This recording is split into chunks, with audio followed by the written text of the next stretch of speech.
Estamos diante do início de uma terceira guerra mundial? Será que o conflito entre Rússia e Ucrânia poderia ser considerado como o início de uma terceira guerra mundial que poderia desencadear um conflito nuclear? Algumas pessoas dizem que sim. Alguns analistas entendem que pode ser o início, sim, da Terceira Guerra Mundial, ainda que de uma maneira localizada, porque eles olham para trás, olham para a história e observam também que a Segunda Guerra Mundial começou mais ou menos parecida com isso. E é sobre essa questão do surgimento da bomba atômica e como isso influenciou nas relações entre o Ocidente e o leste europeu, entre Estados Unidos e Rússia, naquilo que se convencionou chamar de Guerra Fria. Veja bem, quando começou a Segunda Guerra Mundial, dizer para nós hoje, quando a gente abre os livros de história, a gente percebe claramente que tem uma data ali, 1939, o ano no qual Hitler invade a Tchecoslováquia, anexa a Áustria, os Sudetos, e acaba acontecendo, então, invadir a Polônia principalmente, e acaba acontecendo o início da Segunda Guerra Mundial. Então, ficou muito claro. Porém, para a época, para aquele momento, para as pessoas que estavam vivendo aquele período da história, não estava ainda muito claro se aquilo ali ia se desencadear num grande conflito mundial, como ocorreu com a Segunda Guerra Mundial. Evidentemente que havia uma certa preocupação. Por quê? Porque além da questão armamentista, que começou a se desenvolver de uma forma muito rápida, conforme o conflito avançava, se expandia, e até a nível global, havia uma preocupação porque o Ocidente sabia que a Alemanha tinha condições de fazer uma possibilidade de enriquecer urânio ou plutônio para poder fazer, então, a sua bomba atômica. E o documentário da Netflix, Ponto de Virada e a Guerra Fria, ela vai abordar justamente esse surgimento do desenvolvimento das armas nucleares até os dias atuais. Ele começa ali, mais ou menos na década de 30, com a descoberta da fissão do átomo pelos alemães, por cientistas alemães. Então o receio maior era que, com a guerra, os alemães pudessem desenvolver sua bomba atômica, o que provavelmente mudaria o curso da história para sempre. Os Estados Unidos, sendo alertados e percebendo que isso era muito perigoso, eles começaram a desenvolver o projeto Manhattan, capitaneado, chefiado por Oppenheimer, cujo filme foi recentemente lançado nos cinemas. Ele e outros cientistas acabaram desenvolvendo no Novo México a primeira bomba atômica da história, que foi lançada depois sobre Hiroshima, depois sobre Nagasaki, a segunda bomba atômica. Então, desenvolveu-se justamente a bomba atômica como uma forma de mostrar o poderio militar norte-americano e assim de persuadir, porque a guerra na Europa já havia terminado, o Império Japonês a se render. Contudo, evidentemente, que ao término da Segunda Guerra Mundial, muitos outros cientistas também foram capturados, não só pelos ingleses, pelos norte-americanos, mas também pelos russos. E ao ser detonado essa bomba atômica, ficou claro para os russos, embora fossem aliados dos norte-americanos e dos ingleses ao final da Segunda Guerra Mundial, eles não tinham nenhuma simpatia pelo Ocidente. Pelo contrário, se eles pudessem, eles poderiam aniquilar todo mundo de uma vez só, juntamente com a Alemanha. Então eles também começaram a desenvolver a sua bomba atômica. Isso num curto período de tempo. Se não me falha a memória, na mesma década ainda de 40, eles conseguem fazer a sua bomba atômica. Aí começaram as tensões políticas entre Estados Unidos e a então União Soviética, atualmente a Rússia. E esses conflitos, essas tensões políticas, o documentário, em 9 episódios, de cerca de 1 hora, vai estar trabalhando. Então ele vem realmente assim numa cronologia histórica bem interessante, e para quem gosta de história é muito gratificante você ver. Evidentemente que é um ponto de vista de um produtor norte-americano, mas ele também entrevista soldados ex-combatentes japoneses, também entrevista ex-combatentes russos, e dá uma perspectiva histórica muito legal a respeito do que ocorreu e das tensões que foram crescendo num ponto de tensão tal que as pessoas viviam com um medo profundo de que ocorresse um ataque nuclear entre essas duas grandes potências da época. A União Soviética ela começa a formar então o famoso cinturão de ferro no leste europeu. Aqueles países que achavam que iam ser libertos da opressão nazista, eles acabaram ficando debaixo da opressão agora comunista. E a Alemanha, principalmente a Alemanha, no caso de Berlim, foi dividida em dois, Berlim Oriental e Berlim Ocidental.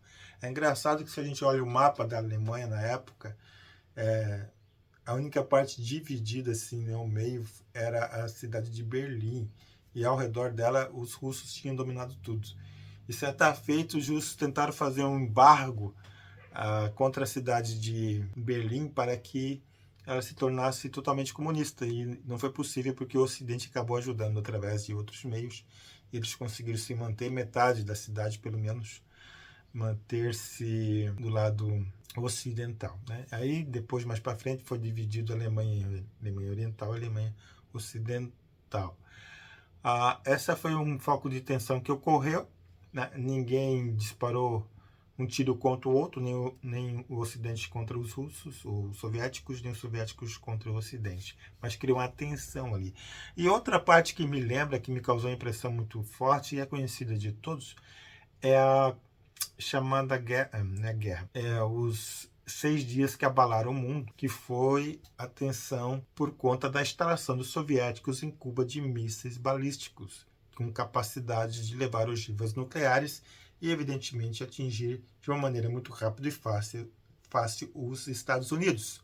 Ali houve uma tensão, que na época era o presidente Nikita Khrushchev, russo, o presidente da época então norte-americano era John Kennedy, e um não queria ceder para o outro, porque ao término da Segunda Guerra Mundial criou-se a OTAN, e os russos ficavam incomodados com as mobilizações das tropas da OTAN perto da sua área de influência, e eles, para pressionar que a OTAN se afastasse, eles também começaram a querer fazer bases então de lançamento de mísseis em Cuba. Então houve esse conflito, essa tensão, e nenhum dos dois queria ceder. Até que, por fim, no último minuto, eles entraram num acordo, evitando assim uma possível terceira guerra mundial na década de 60. Findo esse prazo, ainda continuou, isso era muito visível também nos esportes, nas Olimpíadas, boicote de um lado, boicote de outro, mas a bomba atômica ela continua sendo desenvolvida, depois passou-se para ser bomba de hidrogênio, e a capacidade destrutiva dela, o documentário vai mostrando, ela vai aumentando de uma maneira muito grande. Eram feitos testes principalmente no Pacífico, em atóis, e as populações que moravam perto dos testes eram contaminadas. Não se sabia muito bem ainda como é que isso ia contaminar o oceano, o bioma marinho. Então houveram muitos testes nucleares naquela época. E outros países começaram também a ter sua bomba atômica, como a França, depois o próprio a Índia, a China, e mais recentemente o Paquistão, até Israel, que alega não ter, mas todo mundo sabe o que tem, possui bomba atômica. Isso cria um equilíbrio de poder para que até o momento ninguém se mate. O documentário então vai trazendo essas tensões políticas, as aproximações entre Estados Unidos e Rússia, que uma hora tem uma tensão muito forte, depois tem uma aproximação política de diálogo, mas nesse contexto começa a surgir a China. Então isso é muito interessante, né? Para quem, como eu falei, gosta de história. Ele aborda também como é que o regime socialista, o regime comunista da Rússia, da União Soviética, ele começa a cair, a declinar, principalmente no último governo, antes do Vladimir Putin, que é do Boris Yeltsin. Então a Rússia, ela vem, eu falo Rússia e União Soviética, né, porque hoje é Rússia, a União Soviética vinha num declínio econômico muito forte, eles não conseguiram mais se levantar. E o receio era que um arsenal nuclear tão grande na mão de um governo frágil pudesse ocasionar um erro aqui, um erro ali, que eventualmente causasse um conflito nuclear. Até isso, o documentário traz, se não me falha a memória, em 2 ocasiões, na década de 80, houve uma delas, no qual, por erros no radar, os operadores russos acreditavam que estavam sendo atacados por mísseis interbalísticos norte-americanos e quase lançaram bombas também. Então, houveram essas tensões nucleares um pouco mais adiante.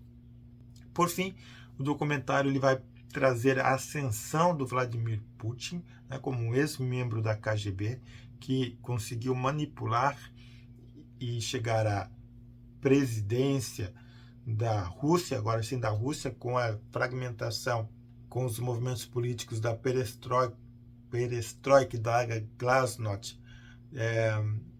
Eu esqueci o nome do Mikhail Gorbachev, que foi presidente soviético, que fez com que a União Soviética cedesse ou desse a liberdade para aqueles países que estavam debaixo da cortina de ferro. Então, a União Soviética deixa de existir como uma nação, como um país, mas a Rússia ela continua, a grande Rússia ela continua. Os países satélites é que começaram a ter suas liberdades, começaram a sair debaixo da influência soviética, então agora a Rússia.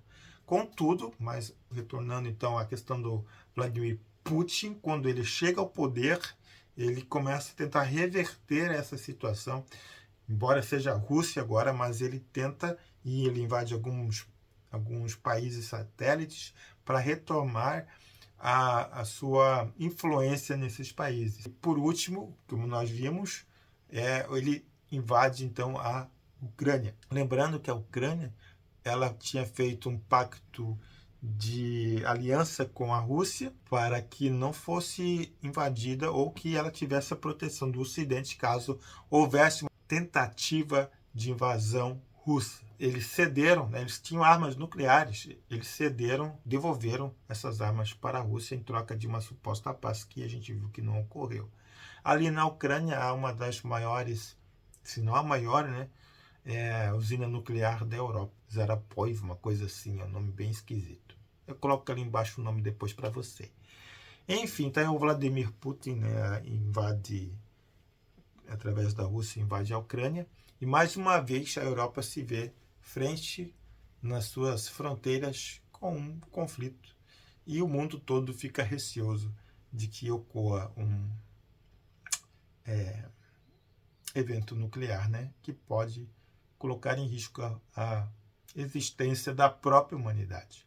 Então, esse documentário que eu comentei para vocês, Ponto de Virada, a Bomba Atômica e a Guerra Fria, ele trata tudo isso aí, nesse período de tempo, desde 1930, 40, e vem até agora em 2020.